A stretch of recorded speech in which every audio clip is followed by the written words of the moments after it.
Hi, welcome. This is Glenda Dawson, and I have Moongirl with me, and we are the Paranormal Dolls. We are streaming on the Glenda's Magical Creations channel on the Conscious Awakening Network on Roku TV, Apple TV, Amazon Fire TV, and various other streaming platforms. We like to take this moment to thank you for following us. If you see us on YouTube, please like the channel so you can be notified of any future podcast, and just send us emails, notifications. Either one of us will be more than willing to accept it and get back to you as soon as we can. So, Moon Girl, sweetheart, you look good today. Thank you. You guys both look beautiful. Yeah. Excited to have our guest, Courtney, the best historian ever. There you go. Courtney, welcome. Thank you. Thank you so much. You look fantastic. Handcuff. Yeah, Yeah, I love well, it's been like I live in Connecticut and it's been 30 degrees until today. It hit 80, so we're like very excited. it. Yes. Well, I live in Pennsylvania, so I understand. Today, right now we have 73, but the sun is really strong. Yeah. And it's so beautiful. You go around with the windows down, get that fresh air. Yes. It's not freezing. Wonderful. So why don't you just start by telling us a little bit about yourself, and then we'll take it from there. Sure. So again, I'm Courtney McInvale. I live in Mystic, Connecticut, and I am the founder of Seaside Shadows Haunted History Tours. I started Seaside Shadows almost 10 years ago, and we focus on history and mystery, sharing the untold stories of New England's past, the dark things people encountered, the strange and unsolved things, and then ways people experience the paranormal at those historic sites today. We do walking tours through downtown districts and in graveyards. We expanded last year to our neighbor in Rhode Island, and we're working to expand further south right now. I also write books, and I've been doing that since I started doing tours. So I started writing about Mystic and then Connecticut, and now I'm writing about war, like Civil War ghosts at haunted battlefields, and doing a series called Bury My Bones about that. And I just finished writing about Georgia. So those are kind of the things that keep me really busy. And then I also do mediumship readings for people. So kind of a trifecta of supernatural things. I wanted to add, not only is she a gifted a spiritual medium, she's also been featured as a historian and medium on the travel channels Ghost Adventures and Portals to Hell. So that's really, really fun. Yeah, that's been so fun. I loved that. Yeah. So how did you come to this place? How did you get to where you are now?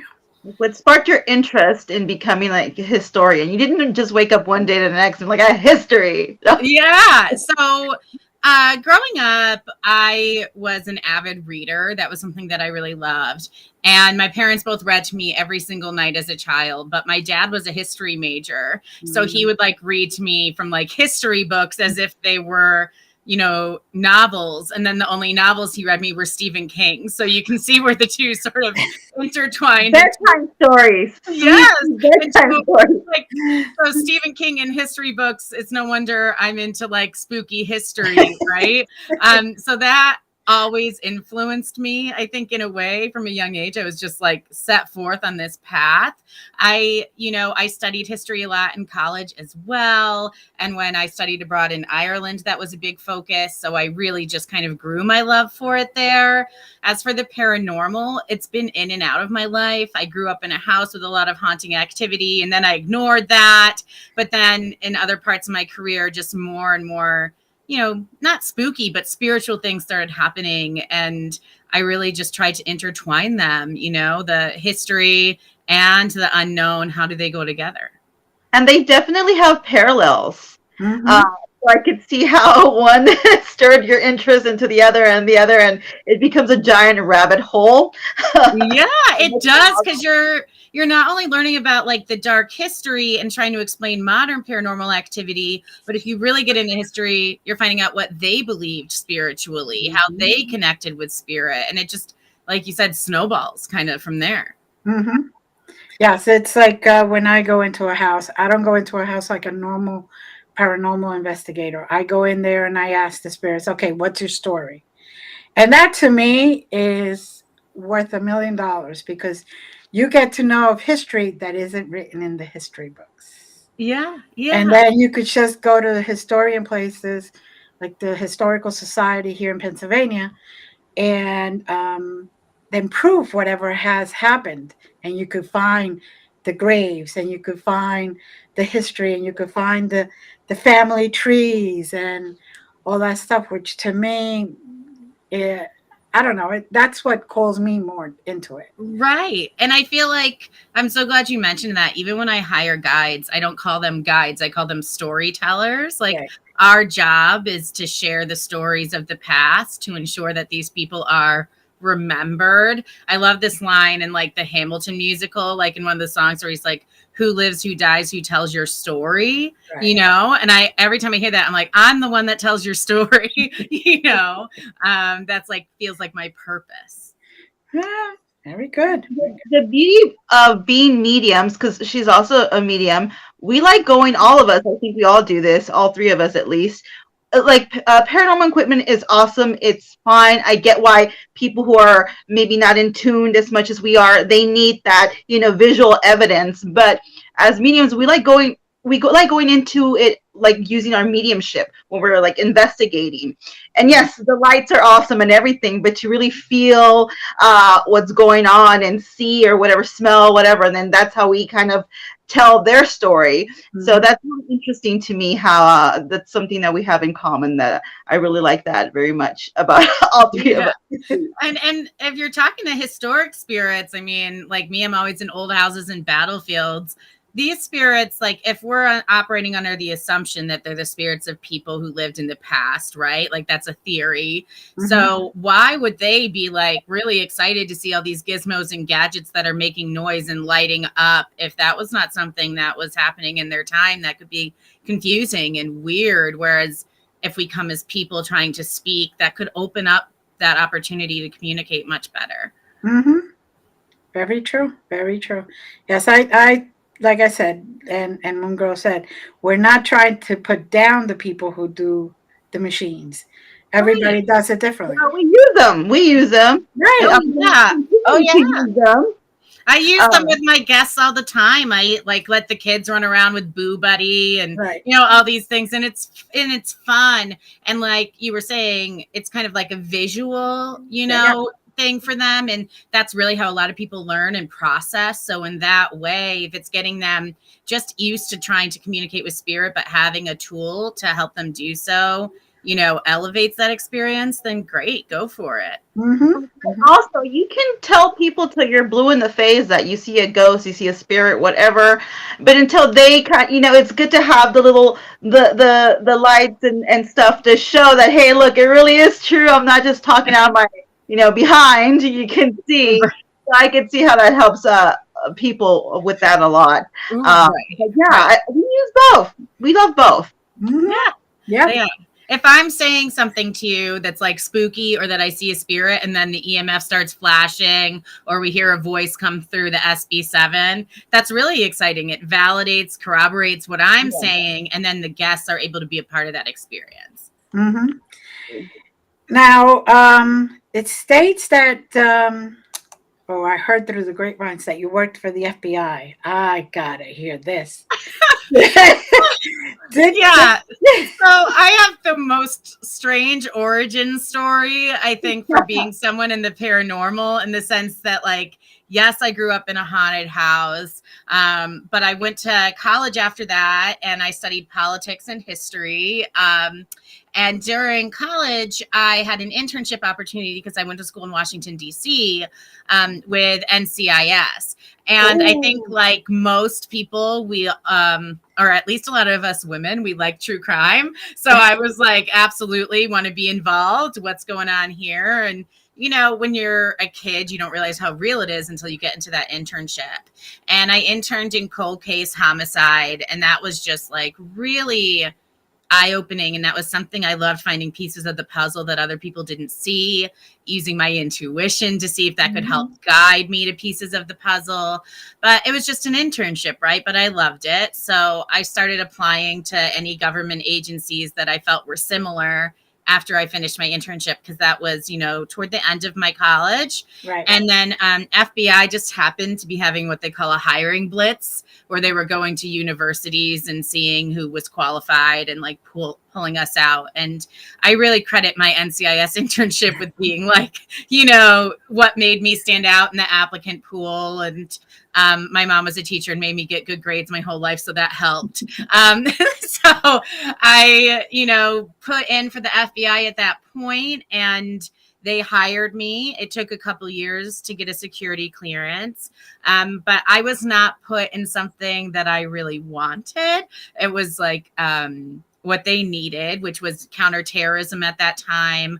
So that was, you know, in the mid to late 2000s. So you have to remember, like 9/11 was still really fresh. Counterterrorism was really developing in the federal agencies. So that's where they were really trying to push all us new folks into. And that's ended up being where I went into, and it was fine. I did my job, but I just wasn't really feeling like connected to my work. And the other thing, like the other like weird practical reality, is that it was in DC, and you commute no matter how close you live to that building, at least an hour to work each day, if not more, on a crowded metro. And your whole life is just commuting, working, commuting, go to bed. And I was like, I am 23 years old. This is not it. You know? Yes. So I stayed there, and then I got a contract opportunity at Homeland Security. Again, I was just kind of piggybacking. And I got to live in Vermont, which was much better for me. I love the beat of Vermont. It's cool. It's beautiful. There's music, the lake. But I just also was not jamming with my work. So I met a lady in Vermont and who ran ghost tours and wrote ghost books. Her name's Thea Lewis. She still does it. She's fabulous. And I said, Thea, like, you're amazing. Can I have lunch with you and just pick your brain? And she like mercifully said yes. And I just sat with her, and she told me how she got started doing what she did, and was very encouraging that I could do this near where I was from in Connecticut. And so, you know, much to the dismay of my family, I quit all my government positions and said, I'm starting ghost tours. And I, you know, packed up and moved and did that. So, you know, never look back. No, I don't. There's like one of my favorite Creedence Clearwater songs is like, left a good job in the city, working for the man every night and day. But it follows up and says, never lost a minute of sleep. And I'm like, me either. Like, it's fine. Love CCR. Yes. So I didn't lose sleep over it. I think my mom lost sleep over it, but I didn't. And that's how we got here. It's following your passion, right? Yes. And I felt like it was me, but I do believe in like a greater purpose being pulled and pushed. And I don't know that I could envision my life not spending it with historic spirits and sharing stories and being out there experiencing my life in the way that I am. And I mean, for whatever it's worth, I'm kind of controlling, so I don't do well working for other people anyway. So it was probably best that I did air sign thing, which again, Libra, Gemini, Aqua, Pisces. I just don't like, if you tell me what to do, my deep desire is to not do it. You know what I mean? So it's just On best purpose. I do my thing. Right. And if you tell me not to do it, that's my green light to do it. Right. And it's not, when you're working for the government, that's apparently not like the personality you're supposed to have.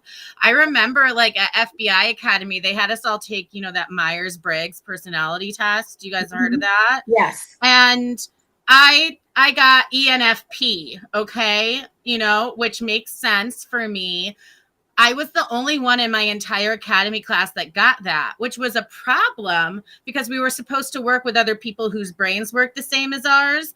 And my brain didn't work like everybody else's there. And that was probably like my red flag. Like, this is not your jam. You're more intuitive, like in your perception, you're more feeling connected, and they are definitely better at other things. I'm not saying it's bad, but regimented, figuring out things, like putting things in order. And that's just, I'm a chaos brain. It's not me. Well, speaking of spirituality, what first got you into the spiritual community? Like, when did you first notice you had like spiritual gifts? You mentioned that you've seen spirits since you were a child. So yeah. So I grew up in a house that had a lot of haunting activity for a whole plethora of reasons, not the least of which, in addition to being a police officer, my dad ran a business called Postmortem Cleanup, and we lived in an old house. So, cool. Oh my gosh. We're going to talk about that. We're going to go back to that. There was a lot going on there that I think I call it the perfect storm. But I figured, because my friends and my family also had experiences in the house, that like we all saw them. Like, I didn't think it was special to me, right? Like, we all were experiencing weird things. But when the activity kind of got frightening, my mom, she really was nervous because at that point she had separated from my father and she had 3 girls in the house. And she was just like, I'm kind of frightened by this activity, but, this is our home. Like, kind of like, what am I supposed to do with this? And then one day when my rosary beads broke, she got like really worried that something like sinister was happening. If you can't tell by my red hair, I'm Irish Catholic family, right? So she was very worried about this. And so she ended up calling priests, pastors, you name it. But it eventually led toward calling the Warren family, because they're in Connecticut too. And when Lorraine came to the house, she was the one that sort of turned my family, including me, onto the idea that there was a familial gift in our family to see spirits that she picked up on. And so she kind of phrased it that, like, though she would be assisting in getting rid of negative entities, our family still would experience spiritual things because of, our nature. So I think that's, definitely when I started figuring out there was more, but at that time I was not interested in pursuing that. If that makes sense. Like, it was like, no, thank you. The Sixth Sense had just come out. No, I'm not the girl who sees dead people. I lived in a very small town, and now you guys have probably noticed. I mean, you have a podcast. The paranormal's cool now. It was not cool like then. It was not. It was like, you're a crazy person. Thanks, but no thanks. So we didn't really delve into it, Oh, I understand that. Think of me. I am almost 62. It was even worse back then. Right. They would put you away. Right. If anybody in school heard about it or anybody near the family heard about it, you were sent away. Right. And it's a frightening concept. And, my mom's, in her 60s too. And I think she was she was a teacher. My dad was a police officer. If we go around saying like the house is haunted, what does that say about this family in this small town? So it was a no, we don't talk about that and sweep it under the rug for, legitimate reasons, right? Like, it was perfectly legitimate. Now everyone and their mother has a ghost story. But it just wasn't the case back then that people were divulging them. No, they would definitely want to lock you up and throw away the key. Yeah. And growing up in a Catholic family, the majority, I'm Hispanic, so the majority of us are Catholic. And that was a huge taboo I grew up with a very religious grandmother, and they would not believe me until they finally saw what I told them. And after that, they never questioned me again. But But it's very terrifying to have, like, you're going to be put away if you don't, so I could see why people would not want to come forth with that information. right, right. And that's always been interesting to me about Catholicism. I think more than like anything else, because Catholics, we have so much mystery in a mass. Like, we say a prayer and then this wafer becomes the body of Christ through the process of transubstantiation. If that's not spiritual or magical, I don't know what is. You know what I mean? There's definitely parallels, and I'm going to leave it at that. Yeah, it's just, I tell folks, my husband comes from like a Christian family that's not Catholic, but like more, I would call it like, I call them biblical literalists. You know what I mean? And they make Catholics look like, I don't know what I'm doing out there. But so I tell people Catholics are probably the most magical in the Christian, umbrella. Well, I'm Cuban. I was born in Cuba, and Catholic religion and spiritualism are hand in hand. It's like you have saints and then saints, and then you have, like Jesus on the cross, and then you have certain deities over here, and it's like, and I'm thinking to myself, well, I wasn't born Catholic. I went to Catholic school, but I wasn't born Catholic. I was born evangelist. And then when we came over here, we went into Northern Baptist, which is a very quiet type of church. There's only like a piano and an organ. There isn't like a faux band and this whole thing. And, there isn't speaking in tongues and all that other stuff. Oh, no, And that's wild. Yeah. And I'm like, okay, I can deal with this for now. Got thrown out of, I got thrown out of Sunday school. I would say too, like, even around the time that my house was going through activity was around the time that I was getting confirmed, which is like, when you basically, it's one of your sacraments, right? In Catholicism. Mm-hmm. And when you get confirmed, you have to pick a saint who is like like you get another middle name. Right. And I picked Joan of Arc because I loved her, that she was like this badass woman who led an army of men. Like, she was so cool. But if you look at Joan of Arc's story, the reason she was burned at the stake is because she was communicating with other saints who had died, and their souls were speaking to her. And I think I felt that connection with her then, and I didn't necessarily know why. And as I've gotten older, I've understood that more, So that was interesting too. I kind of want to touch back on what Glenda said, that we have saints and we have saints and stuff like that. But a lot of people who are Catholic, and again, one of my grandma's from Veracruz, the other one's from Victoria, Mexico. And even though they were Catholic, trust me, all the little Catholic church friends ladies, but they would still go with curanderas. They would still go get cards read.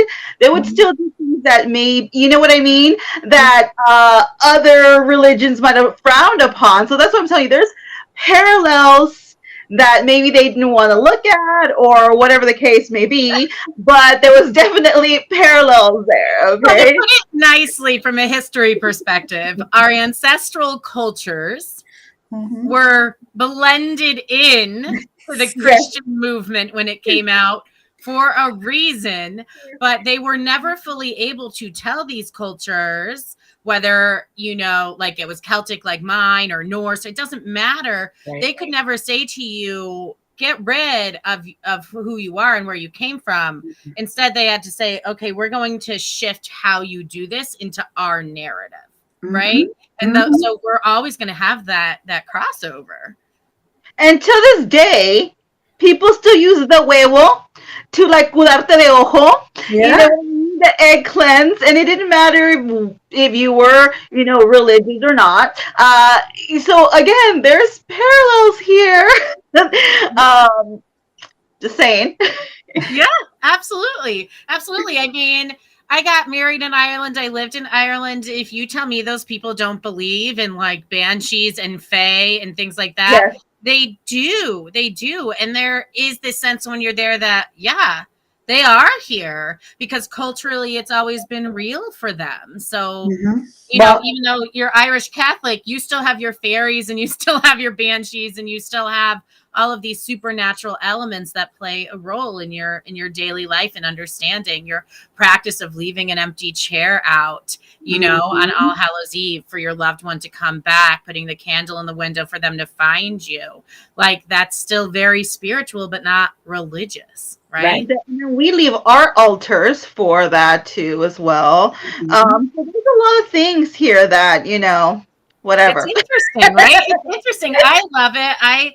During COVID, I did this video series where it was called Witchy Wednesday. And what I did was I found like the original gods and goddesses mythology or beliefs that were associated with use of varying herbs or holidays. And I told people how those were connected, but really how cool they were that they were connected and how meaningful it was. And I would, you know, I would just like put a cauldron over a fire and I'd like make some herbal thing based on an old ritual. But it would be funny how like rosemary had all these ancient origins with all these goddesses, but then it was rosemary that was, you know, crowned on Jesus and that was used to wash his feet and things like that. So it comes through all of these spiritual and religious practices to still impact us today.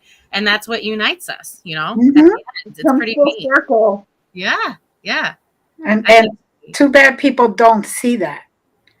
You know, they only see what separates us instead of what unites us. They want to demonize, you know.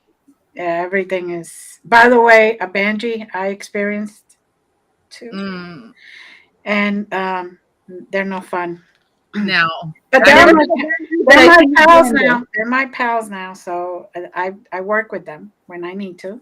Oh, and they're my protectors when I need protection. And but Glenda. Good for you. I work with my dead soldiers and call it a day. Like when I need help, I'm like, I got to call one of the generals in here. So. Wow. Speaking of generals in history, can you tell some of your like favorite ghostly historical stories? Oh my gosh. You have so many.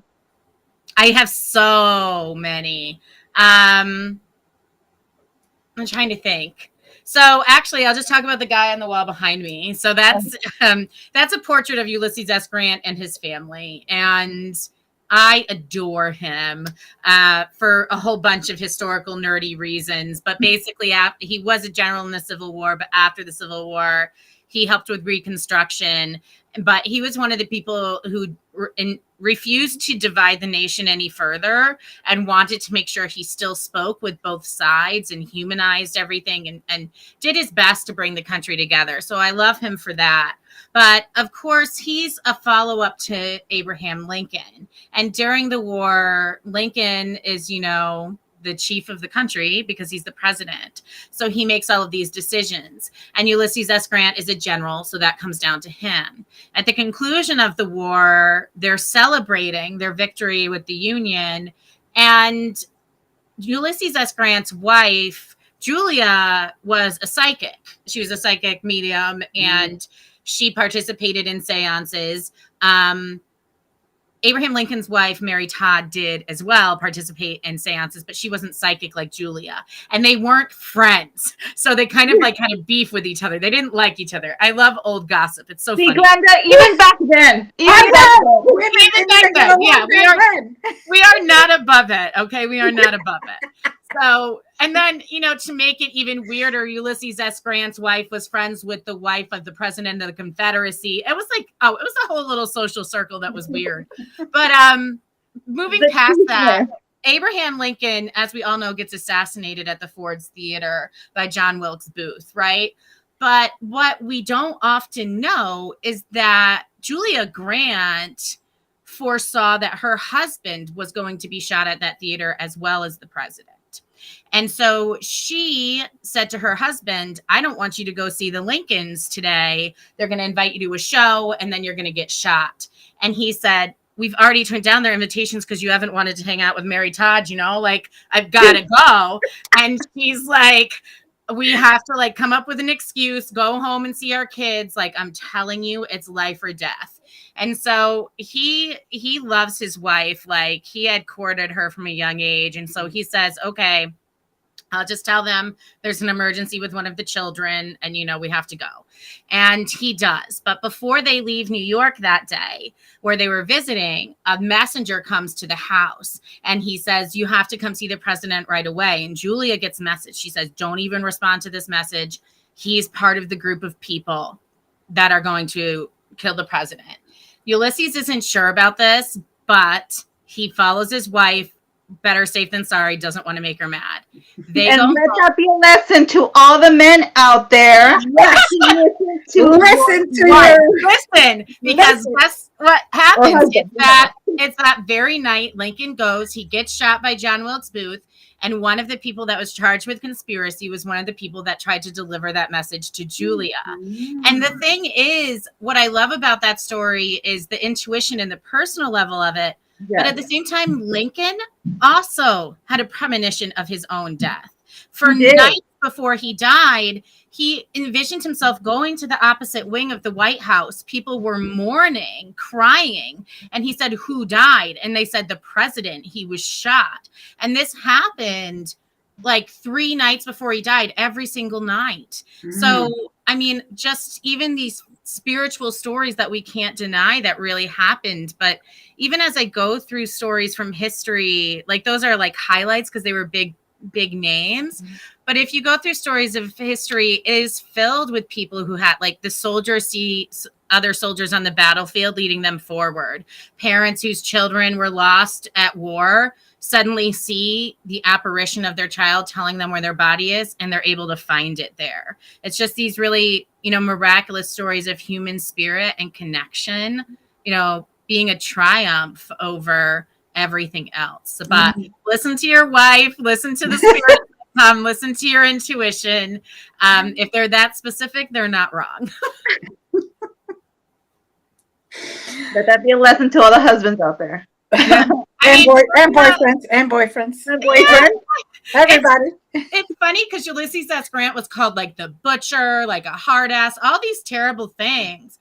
But like if you read about him and his wife, it's just like such this soft demeanored man, and really like she knows the shots. Like they started dating, and the only reason she would date him is because her like pet bird died, and he gave it a full funeral with like military honors and had all his friends come, and then she was like, okay, I'll date you. But I'll date you. But what's funny is she was not aesthetically beautiful by our standards, right? She even had like a lazy eye and stuff. She was really self-conscious about it. And she had found out about like a treatment that would have helped women with it. And she told her husband, like, I think I'm going to do this. If I'm going to be first lady, I just don't want to embarrass you, Right. And he was like, the only thing that would have embarrassed me is if you touch any part of yourself. Like, you are perfect. And so I think, so when you see portraits of her, she always has one side because she wouldn't let anybody like paint or take a picture of that other side of her. But he also wouldn't let her change it. So just those human things that make history relatable are also my favorite things. Well, now I like him more, lady. Oh, he's fabulous, and he's handsome. I think he's handsome. Now I'm gonna have to steal him from you. He has. I thought we were in tie with Lincoln because she has a picture of her hovering over Lincoln, and then I have one too, and I even put like, "Oh, Mr. Lincoln," and we didn't know that we had this of each other. Do you remember? Yes. Well, Mary Todd, I don't know if I were to get involved in my 19th century beef. I'm like, I hope I don't get haunted for this, but I would pick Julia Grant over Mary Todd Lincoln. I would. Ooh. I trust her judgment. Obviously, her intuition was on point. Her intuition's on point. Her husband is less divisive, but also more able to speak his mind. And so I just really like their dynamic, and they were real, Like, I feel like the Grants didn't really come from much. Mm-hmm. And they didn't leave this world with much, but they loved each other and they did their best. And every time I just wrote a book about Confederates, right? All these Confederates had nothing but good things to say about Grant and also spoke at his funeral. So I just love someone that like their humanity changes that divide. Those earthly things don't matter. Our common humanity matters. And I think that's why I love him so much. Oh, I love this story. Well, speaking of books, you're an author, a Polish author. Do you want to tell us a little bit about your books? Sure. So my first book was Haunted Mystic, about the little seafaring town I give tours, and not so little anymore. It's getting quite big, but it's still little to me. And about the haunts there and a lot of things on my tour. And then the publisher suggested I look into the Revolutionary War. So I wrote Revolutionary War Ghosts of Connecticut, where I traveled to all these haunted places, schoolhouses, mansions, things like that in my home state that had revolutionary connections, like where John Hancock was married, where Nathan Hale taught, just things like that. And I looked to see where Benedict Arnold was, you know, all these people. And I found really fascinating stories and wrote about my experiences there. And then I really wanted to write about Civil War ghosts. That's what my dad kind of raised me on, being a Georgia good old boy himself. So I really wanted to write about that. But my first publisher was like, you have to write about soldiers from Connecticut because that's where you live. And I was like, okay, but all right, whatever. So I did. And I wrote about some great, you know, Union guys. And that's really how I learned about Grant, even though he's not from here. He was a Union leader. And I decided when I was writing that there were just so many stories to be shared of these men as I was uncovering each of their lives, the people that loved them, what they did, the paranormal. I was like, I have to do more. So I wrote Civil War Ghosts of Connecticut. I wrote it so long I had to change publishers. I switched to a paranormal person, Mike Rixiker from Haunted Road Media. He's amazing. And he was like, this is great. We're going to run with it. And then I sent it to him and I said, here's the thing, Mike. Now I want to write about more Civil War ghosts. And he was like, that's going to be a lot. I said, I know. I'll be doing it till I die, but it's fine. And so we created the Bury My Bones series, which is going to go through different states. And I just submitted the manuscript for Civil War Ghosts of Georgia, which hopefully will come out later this year. And that was just a dream come true. It was all new haunts, amazing stories, and openness to spirit. Like, there was no shortage of stories there. So that was my most recent one that's coming out, and I'm very excited about it. Yay! Congratulations. Thank you. And what I like is that you're bringing stories out that is interesting, not the boring stuff that, you know, we get told in school and you're like, you know, real life. And I think that's the thing is, like, history is fascinating. It's how we've been told it. Yes. That is where we've dropped the ball. We tell people you have to remember dates and names. We don't tell people these are people like you who had a life worth sharing with you. So my goal is to just, like, I just telling it in a better way. That's all.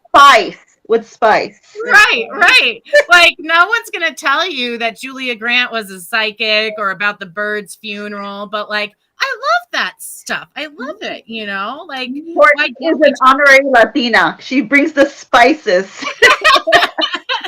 I did a whole chapter in the most recent book because this one regiment brought a dog with them everywhere. And, like, they all just wrote about their experiences bringing this dog and how this dog meant so much to them. And I thought, that's like us too. They're not just men out on the field. They want this piece of home. They want this unconditional love. Like, just these stories that show us that we've always been human, you know? So I love finding them, finding stuff that hasn't been shared. I'd probably do an unpopular thing, though, which is, like, some ghost stories that are popular in areas aren't real. And I will just flat out call them out in my book and be like, there are real ghosts here, but it's not this, you know? And not everybody loves that because they want to perpetuate it. And I'm like, it's a fine legend, but this legend isn't based in truth. But see, I love that. So we're okay.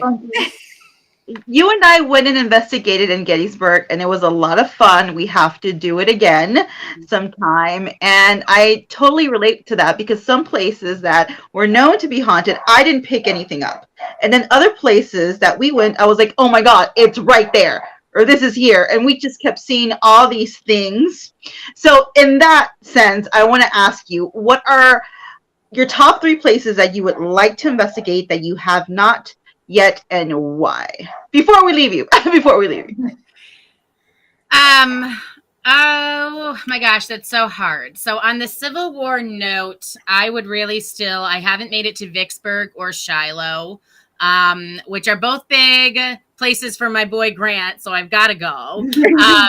But I just also know that they were really definitive for the Civil War in the sense of how many people were lost there, and especially in the beginning of the war. So I really want to, you know, connect with those souls who, like, going into it didn't know what to expect. In addition to that, overseas, I've always been drawn to a couple of places. I lived in Ireland for a while. I've always loved studying the rebellions. I'm from a rebel family, so I've loved studying rebellions. And there was a place called Kilmainham Jail where a bunch of the men who did the Easter Rising of 1916 were executed. And they're kind of like heroes of mine. So, and that place is spooky and dark, but it also just, like, I just feel this sadness there. So I'd love to investigate there and find out what they need to say. One of them even got married right before he was executed in that cell. I would love to, like, see that, you know? And then also I've visited, but I haven't investigated in Scotland, Culloden, which is where the Jacobite Rising took place. And I visited there on the anniversary of the battle, and which is weirdly my wedding anniversary too, but it's strange. It was meant to be. But when I was there, I was already picking up on experiences, and my intuition was telling me that some of the signs were wrong that were there. And my tour guide was like, yeah, this isn't actually where this happened. This is, and it's where my, like, gut was telling me it was. So I would really like to experience that too, because that was really Scotland's last sort of gasp for independence. Until modern day, they're talking about it again. But I think I'd like to check that out too. I'm a history nerd, so they're all historic places. But I would love to do those places. Sounds like you have it set, and I could hear your passion into it. So that's going to be when you decide to write about those places. I know. I'm going to be writing constantly. Let me know, because then I'm going to be like, okay, see, it's not what they say. I knew there was more. There's always more. There's always more. Right. Do you have any upcoming projects or events? Yes. So right now we're running our tours in Mystic and in Westerly. We are looking to expand to get a trolley to go down on the beach, which would be really, really cool for some haunted tours, because there's always ghosts coming out of the water. So we got to go talk about them, you know, from all those shipwrecks and pirates. And then I am also working on getting tours started in Georgia, which I'm just so pumped about. And I want them to kind of coincide with the books and things. So I'm working on that. I'm working on more books, of course, but those are like my big expanding the company things that I have going on right now. For smaller events, myself and John Zaffis are going to this September be investigating a historic library built by an old sea captain, and we're going to be it will be open to the public. So we're really excited to have that coming up this September, and also another one in November in Rhode Island. So just those things are exciting, and we'll be probably bringing back some really cool pub crawls and stuff at haunted bars soon too. Nice. Fun. Glenda and I need to go take a little tour. Yes, I think we do. Yes, anytime. The ghosts are always there. They don't go now anywhere. that you have a trolley thing going on, I really... Well, we're hoping, fingers crossed. Like, I'm waiting. Okay. I'm waiting at the meeting for it. But I just think it would be really good, because this town used to have a trolley back in the day Then in 1938, there was this enormous hurricane and it blew everything away, like literally, including the trolley and the tracks and a bunch of people. So it was really bad, but they've never rebuilt the trolley. And I think it would help connect because it's got a beautiful downtown, but the beaches there in Rhode Island are just gorgeous. And I want to be able to connect those two parts of the community. Very good. Yeah, sounds like a plan. I'm always working on it. I'm always trying to come up with stuff. Well, that's what keeps you going and gives you that passion that you can see and you can feel as you're talking about everything. It just lights you up. So. Oh, I love it. I'm just such a nerd, but I love history and I love sharing stories with other people and helping them to connect, you know, seeing their faces when they realize that it's not boring is really great. And I think we're all in agreement. We love that part of history, the ones that is not told in books. Yes. That's what we really love. Except my books. Except my books. It's in my books. Okay, your books. I put the interesting stuff in there, I promise. I promise. Courtney's books, the books of truth. First Testament. No, just kidding. You have to do it right because let's face it. History class for me was like, oh, you got to be kidding me. There's more to that. I know there's more to that. And it's funny. I feel like too, you know, we mentioned like going to Gettysburg and stuff like that. Mm-hmm. But even like, so in Gettysburg, all the places they say are the most haunted is BS. But the real places are out there where the people died. And, mm-hmm. you know, it's like we just ignore that. It's like weird. But when you go out to places, it's like people are expecting some, I don't know, like bombastic thing, like to constantly hear cannons and hear people screaming and moaning on the ground. But for me, it's like when I go to a battlefield, it's like the sense of being watched, the footsteps, the deer or the animals that stand precisely in a certain spot, looking at you as if they're representative of that spirit. It's those things that really get me more, that I feel happen rather than just this, you know, constant noise or barrage of sadness. It's like a consistent presence and these very spiritual ways of showing us. Mm-hmm. Although when we did go, we actually ended up hearing a cannon. If you remember, it can happen. And I always feel bad because it's like sometimes I try to like not like trigger them to like get a little more involved. So if people really want to hear cannon or gunfire, what I'm going to do is I'm going to play like Yankee Doodle or Dixie and like get them like riled. But I also feel bad doing that because I don't want them to think that it's happening again, you know? So It's like, I want to meet them where they're at. If they are still in battle, that's one thing. If they are looking to communicate, that's another. Like, I really want to meet spirits where they're at and be someone they're comfortable speaking with. And that's how I'm going to learn the most, you know? So that's just important to me. But I think they show themselves in funny ways. Like my husband, he still stands by that a spirit made him do this, though I don't know. But there's a Southern general, Stonewall Jackson. He's controversial, blah, blah, blah, whatever. I was looking for him and his ghost. And so I was traveling around to like where he was shot for his mortal wound, where they amputated his arm, where they buried his arm, where he died, where he lived. Like I was looking everywhere for his ghost, right? And I thought the fact that his arm had his own cemetery stone was really fun. So I really wanted to find it. I wanted to find the grave for his arm. I was about to ask you, did you take a picture? I do. I'll send you. I have a picture of me. Yes! So That'd be so awesome. And I'm like, yeah. I'm now, like, I want to do that. I want to go and do. Yes. Yeah. I was pumped. And it just says Stonewall Jackson's arm and you have me. I'm like, with it. I'm like so excited. Like I found a celebrity. And it's just his arm. But while we're there looking for his arm, Like, don't do this at home, whoever's listening. If you We're are just going looking for his arm. if you're going to a national park, don't go in at sunset. Like, you'll get trapped in the dark. You could get in trouble. Just don't do it. I did. And I was like, I didn't realize how far away his arm would be. So I was like saying, not as I do, children. Okay. Exactly. I was like, oh my God, like I'm walking to this park, the sun is setting, the animals are all out looking at me like, what's this woman doing? I'm like, I want to find his arm. I find this house, I find these cornfields, I go through the cornfields and there's this little cemetery and there's his arm. So I took a picture, investigated a little, and then my husband was like, it's getting really dark, we're gonna get in trouble and going back to the car. He's a rule follower much more than I am, right? Wait, I need to ask you something. Did you ask the arm any questions?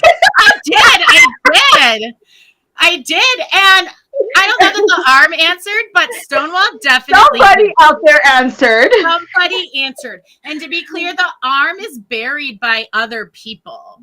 Or It's just one arm. He has nothing else. the Other arm, this arm is buried near Chancellorsville. Him and his other arm are buried near Lexington. Anyway, I've seen both arms. But that's another story for another day. Yes. That's another story for another day. So I'm there with his arm in the graves. Marty's my husband. He's headed back to the car. He's like, this crazy woman's going to get us arrested at a national park at night. And I'm like sitting there with my spirit box, like, hello, you know?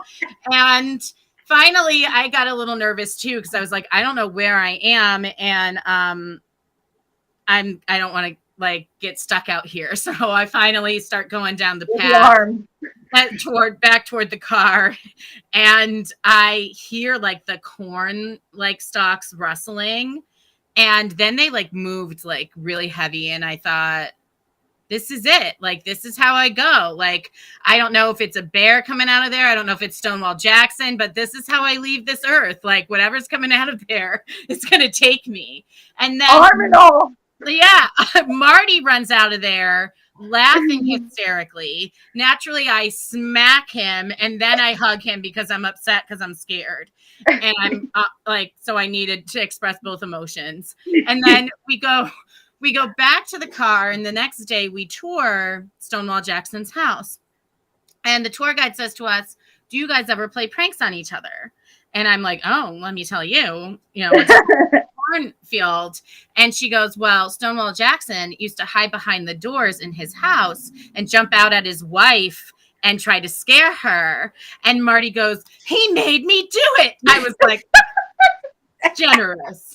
Yeah. But I definitely think spirits do play with us, and they know what we're doing out there for sure. And he knew I was looking for his arm. And by the way, we call Marty the husband because when we're out there, he was filming us. So yes. He's the husband of the paranormal. Yes. And we love Marty. We do love Marty. Marty does no time for my antics sometimes, but they continue anyways. But you too can visit Stonewall Jackson's arm, and it's free to go to should you ever need a haunted place. Sorry, my dog. We died, Courtney. So you have to come with. Sorry, 1 second. Let me get him. 1 second. Oh, he sees. I live in like the woods, and there's deer and bear, and it's okay. Mine's barking too. Mine's barking up a storm over there. Yeah. They bark at everything. Everything, and he's part like beagle, part Jack Russell. So it's like, so he hears. It's constant. Yeah. It's constant. Sometimes I'm like, that's why my shades are pulled mostly, because like he'll look out the window at the bunnies and just get mad that they exist. I'm like, it's a beautiful day. I can't even have my windows open. The bunny. Yes.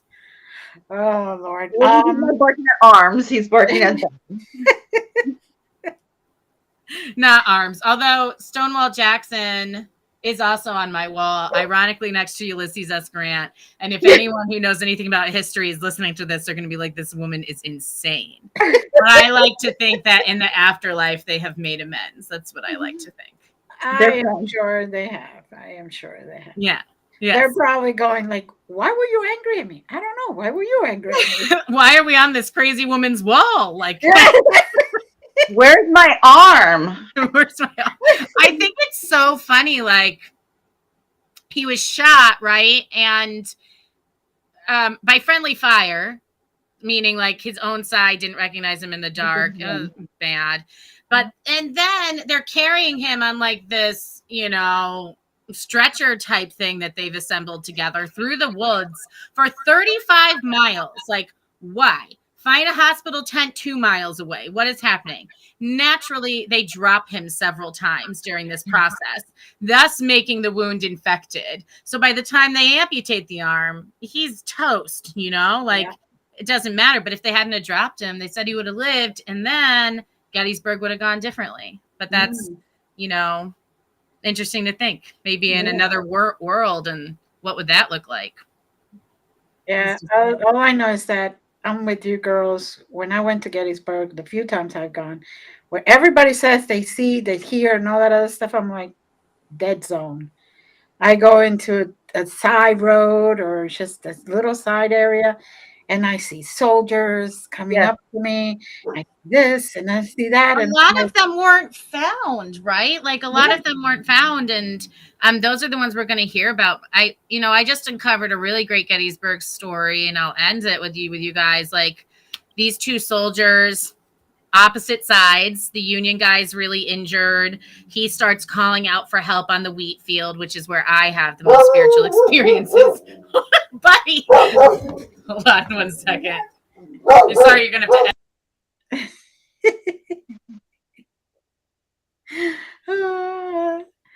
Glenda, we need to go find that damn arm. I know, we need to go find the arm. That's more interesting than anything else. Mute yourself there. I have him next to me now, but okay, so the Union guy was injured on the wheat field. It's the day after battle. He's calling out for help.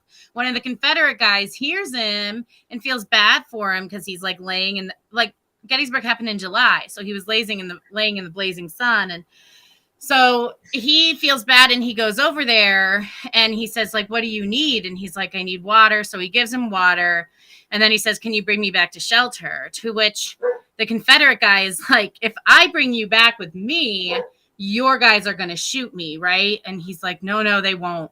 But he's scared about it. They're only like 21 years old at the time. Like, we forget how young they are. So the Confederate guy starts crawling with the Union guy on his back, brings him back to the Confederate lines, gives him food, helps care for him.